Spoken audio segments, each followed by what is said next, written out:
슈퍼 그랑조, 원제 마동왕 그랑조2는 1989년 4월부터 다음 해인 90년 3월까지 니폰 테레비에서 방영한 로봇 애니명가 썬라이즈 제작 애니메이션이다. 한국에서는 90년대 후반 들어왔던 슈퍼 싱싱캅, 원제 마신영웅전 와타루의 후속 시리즈로 일본 현지에서는 방송했었고, 한국에서는 그 반대로 그랑조 방송 이후에 슈퍼 싱싱캅을 방영해 주었다. 여러가지 이유가 있지만 일본에서의 원조는 슈퍼 싱싱캅이었고, 그에 따라 엄청난 인기가 있었기에 후속작으로 나왔던 이 그랑조는 아류 취급을 받았었다.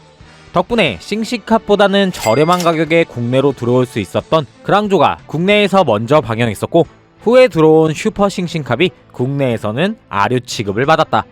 지구가 아닌 달에서 벌어지는 스토리로 90년대 엄청나게 인기를 끌었으며, 지금도 많은 완구가 쏟아져 나올 정도로 국내외에서의 인기는 엄청나다고 할 수 있다.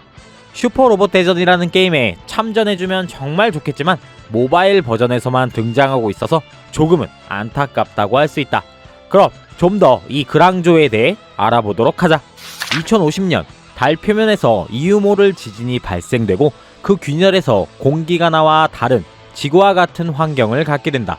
그로부터 50년 후인 2100년, 지구에서 살고 있던 우리의 주인공 장민호는 달 여행 티켓에 당첨돼 달로 떠나게 되고, 관광지에서 의문의 토끼 소녀 구리구리와 조우하게 된다.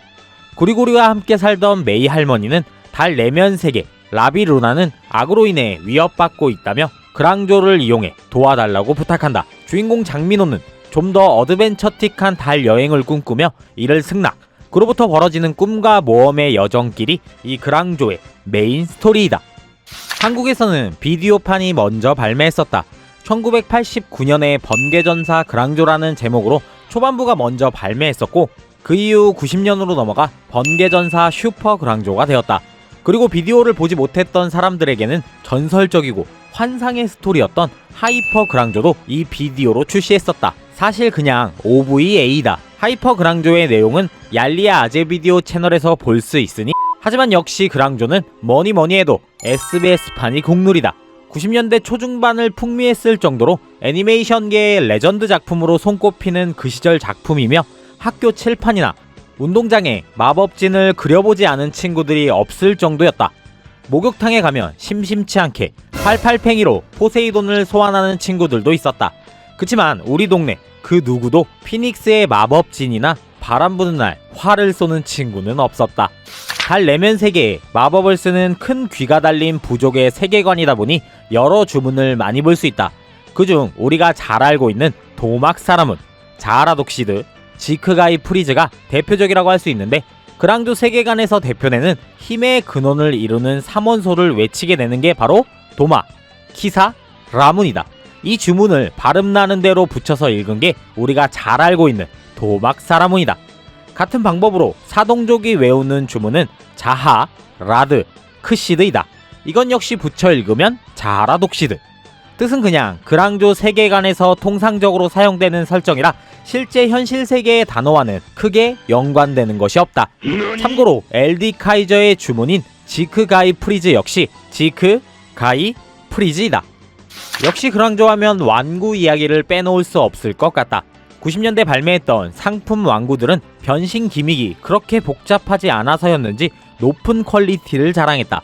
200원짜리 뽑기부터 시작해 2000원짜리 프라모델, 몇천원짜리 완구 및 몇만원대 완구들까지 존재했으니 선택지가 굉장히 많았던 완구 시리즈이다. 거기에 더해 당시에는 흔치 않았던 적의 로봇들까지 정발해서 만나볼 수 있었으니 당시에는 돈이 없어서 그랬을 뿐이지 콜렉션하기에는 정말 좋았다. 하지만 어느 문방구에나 그랑조와 포세이돈은 품귀 현상을 가졌고, 이런 잠모스나 합의장, 히드럼 등이 쇼케이스에 가득 쌓여 있었던 걸로 기억한다. 하이퍼 그랑조를 시청하지 않았던 친구들에게도 하이퍼 그랑조의 루머가 떠던 이유는 바로 비디오보다는 이 박스 아트의 영향이 매우 컸다고 할 수 있는데, 마지막 화에서 이 하이퍼 그랑조가 안 나오고 인간형 태양왕이 등장해 굉장히 아쉬웠던 걸로 기억한다. 지금도 중고 제품으로 심심치 않게 매물은 올라오나 프리미엄이 어느 정도 형성되어 있는 듯한 상태라서 저렴한 가격으로 찾아보기는 힘들다. 그러나 앞서 이야기했듯이 여전히 프라모델 및 다양한 피규어들이 계속해서 나와주고 있기 때문에 지금 현재에도 여러 가격대의 제품들을 쉽게 구매할 수 있으니 아재 형들의 지갑을 이 연말에 활짝 열어서 한 해를 열심히 산 형들에게 셀프 선물을 하는 것도 나쁘지 않을 것 같다. 그랑조 세계관에서는 RPG 게임을 하듯 각 구역을 클리어해 나가는 재미 요소가 들어있다. 물론 오리지널 격이라고 할 수 있는 와타루에 등장하는 무지개산처럼 7개 지역에서 많이 너프당한 5개 지역. 그래도 당시에는 다음 구역은 어떤 테마일까 하면서 브라운관 앞에서 잔뜩 기대했었다. 먼저 최초 달 내면 세계인 라비 누나에 들어가게 되면 만나는 제5구역. 세계수가 지탱하고 있는 지역이며 주인공들의 탈 것인 매직칼고 달팽이에게서 나오는 빛나는 모래를 묻혀 정화시킨다. 제4구역은 고래 물줄기로 지탱하고 있는 물지역이며 구독자형 불가사리가 고래의 심장에 들러붙어 고통스럽게 하고 있었으나 주인공 일행들의 활약으로 정화된다. 제3구역은 불을 테마로 하고 있는 지역이며 이 역시도 이 지역의 수호신 왕큰새를 정화시켜 원래대로 돌려놓는 데 성공한다. 지금 우리 동네처럼 추운 제2지역은 얼음을 테마로 하고 있으며 제롬의 엄마로 잠깐 비춰지는 얼음 여왕이 지탱하는 구역이다. 그리고 마지막 제1구역은 거대한 거인이 지탱하고 있는 지역이며 주인공 일행들이 거대한 오르골을 만들어 거인에게 힘을 보돋아 주면서 최종 지역까지 이동하게 된다. 그랑조에 등장하는 정말 매력적인 메카들이다. 마동왕이라고 불리우는 이들은 국내에선 번개전사라고 불렸었다. 변신 전에 얼굴 모드는 별다른 기능이 없어 보이긴 하지만 어쨌든 얼굴이 로봇으로 변신하는 설정으로서 당시에는 정말 신박한 느낌을 주기에는 충분했다.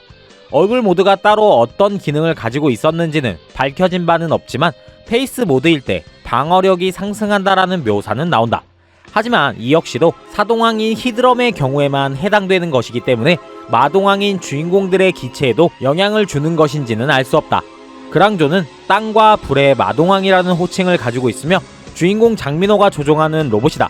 넓은 땅만 있다면 어느 곳에서든 소환이 가능해서 다른 마동왕들에 비해 소환 조건이 까다롭지 않다. 작중 유일하게 커뮤니케이션이 가능한 마동왕인데 이는 그랑조만이 오리지널 마동왕의 카피본이기 때문에 영혼까지 그대로 이동해 가능했던 부분이다. 오리지널 마동왕이요? 라고 하시는 분들도 계시겠지만 오리지널은 OVA에 등장하는 소위 우리가 말하는 하이퍼 그랑조라고 불리우는 요 녀석이 오리지널 그랑조이다. 설명하자면 길지만 이것에 대한 설정은 상단 카드 영상을 확인하면 좋을 것 같다.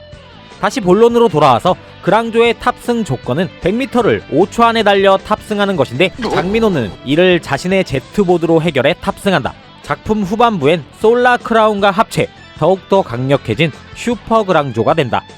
이건 지금 봐도 멋있다. 바람의 마동왕이라는 호칭을 가지고 있는 피닉스. 또 다른 주인공 용이가 조종하는 로봇으로 바람이 있는 상태에서 마법 도구인 활을 써 소환한다. 무엇보다 용이의 다부진 몸매에 가장 좁은 전투 베이스를 제공해서 저기서 용이가 떨어지면 어쩌나 하면서 긴장했던 기억이 난다. 후에 슈퍼 피닉스로 업그레이드되며 주인공 기체들 중 가장 인기가 적은 메카이기도 하다. 물의 마동왕이라는 호칭을 가지고 있는 포세이돈. 또 다른 주인공 제롬이 조종하는 로봇으로 커다란 물 웅덩이가 있어야지 소환이 가능해서 다른 기체들보다는 덜 출현한다. 얄리님, 제4구역이 바다 지역이었는데 거기서 많이 나오지 않았었나요? 라고 할 수 있지만 이 포세이돈의 소환 조건 중 하나는 물결이 없는 잔잔한 수면이 필요하다이다. 따라서 파도가 치는 바다에서는 소환 자체가 불가능. 라이벌 기체로 있는 히드럼이 물 따윈 필요 없이 소환되는 걸 보면 포세이돈의 조건은 그야말로 극악이다. 그랑조에 등장하는 매력적인 빌런 메카들이다. 사이코 박사가 세대의 마동왕을 분석해 만들어낸 메카로 마동왕과 동급, 아니 그 이상의 전투력을 보유하고 있다. 먼저 데빌리우스가 탑승하는 와이버스트. 일단 페이스 모드, 로봇 모드 뿐만 아니라 쌍두룡이라는 비스트 모드까지 가지고 있다. 슈퍼그랑조가 나오기 전까지 엄청나게 위협적인 메카였으며 마지막 화에 다다라서 파괴되는 히드럼과 하비장과는 별개로 끝까지 살아남는 그야말로 간지 메카이다. 데빌리아의 히드럼. 개인적으로 그랑조에 등장하는 전 메카 중에 가장 좋아하는 메카이다. 뒤에서 소개할 이쁜 데빌리아 누나가 탑승하기도 하고 물의 테마에 맞게 가장 잘 표현된 메카라는 생각이 든다. 일단 무기도 겁나 멋진 삼지창이다. 비스트 모드인 물개 모드가 있으며 작중 활약도는 그렇게 높지 않지만 등장신이나 변신신 등에서 강한 인상을 남겨준 것은 분명한 것 같다.